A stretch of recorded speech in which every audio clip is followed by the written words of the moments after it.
Let's bring you this now. Wage negotiations kick off today at Eskom. Today, Numsa Solidarity have all officially now submitted their list of demands. Among NUM's demands are a 15% wage hike, a 7,000 rand housing allowance and study benefits. But Olehile Kgware from the union joins us now to take this discussion even forward. And thank you so much for your time, Olehile. Good morning to you. I think before we get into the list of demands, let's talk about the plight of the workers. What exactly are they going through right now, financially, working conditions? Because that, I assume, informed this wage, talks and negotiations at this stage.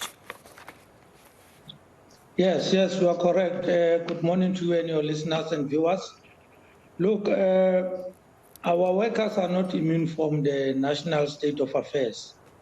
It is a given fact that workers today in our country and all over across the world are experiencing challenges, particularly when there are economic crises. Because workers are expected to be the ones who fit the bill on the challenges.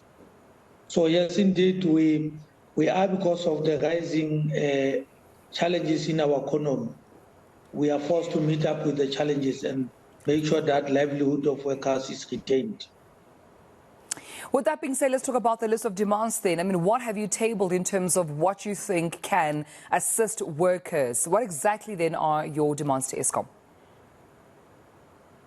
Yes, look, the 15% salary increase will be able to continue to put bread on the table and make sure that livelihood of employees and workers or non-members at Eskom is sustained. There are quite a number of factors that talk to that. We've got kids to take care of, we've got families to take care of, and that will be going there. And of course, some bonuses are merely for gadgets, like your car allowance. The cars at Eskom are used to do Eskom work. Telephone allowance, the telephones, cell phones at Eskom are used to do Eskom work. So it is primarily here to make sure that they continue to do that, because the same amount workers at Eskom or employees were given at Eskom years back is still the amount today. But the hikes are high, housing allowance. Today, the bond we're paying 2-3 years back or last year is not the amount of bond you're paying this year. So that's basically where we're going to say we need to keep up with the rising prices in our markets because of challenges in the economy. And workers are not responsible. Olehile, I want to also touch on a furthermore once-off 1.5 essential worker or danger allowance, as well as a separate voltage work allowance, I understand, on a sliding scale. Inform us of this particular demand, because from my understanding, limited understanding, a danger allowance, I suppose that's more of a protection allowance based on the nature of the work of the workers. Perhaps you can further elaborate clearly what this list of demands means and what it's attributed to. Yes, look, danger allowance talks to, it's not all employees at Eskom that are going to be talking to this particular danger allowance, but there are those workers whom his life is constantly exposed to danger. Right. You've got technicians, people who are working on the lifelines of the energy lines in the country.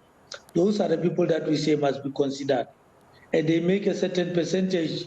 It's not completely all workers or all employees at Eskom. And with that being said, will this be the beginning of wage negotiations? Have you tried to engage with Eskom before? Is this more of a follow-up? Where can you tell us in terms of where you are in terms of these wage talks now with Eskom? Look, we tabled the wages because there was an annual agreement that is to lapse now.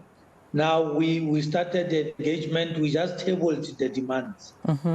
And we are going to start engaging now at 9 o'clock, and negotiations will be starting. Our expectation is that Eskom will come to the party and respond to the demands. And we'll take it from there. Remember, negotiations is a process. and it's a process of persuasions in good faith. Also, speaking of, how unions felt before, I mean, they've been calling for Andre Reiter to be removed, for him to leave, vacate his position as the CEO. Now that he's gone and we do have a Minister of Electricity, yet we still see these blackouts. Where do you stand now? Where are your perceptions when you think of the work, or at least the efforts of the Minister of Electricity now, since Andre Reiter has left, but still seeing these blackouts? What do you make of them? Look, there are a few things that we can mention. That there's good thing in what the Minister of Electricity is coming up with in few days in his office. First is to make sure that we utilize the available power stations and make sure that they are sustained. We closed some power stations. We spent billions to build power stations like Kusile and Medupi, and we allowed those power stations to close. So I think that the good thing about the minister is to acknowledge that we need to sustain livelihood of our power stations, and we really need to continue to use coal as our means. All right. Well, as you continue, of course, those wage talks, as you mentioned, in good faith, we'll be keeping an eye on them, and hopefully we'll have you back as unions just to give us feedback in terms of how they've been going so far. National Education Chairperson Olehile Kgware, thank you so much for your time this morning.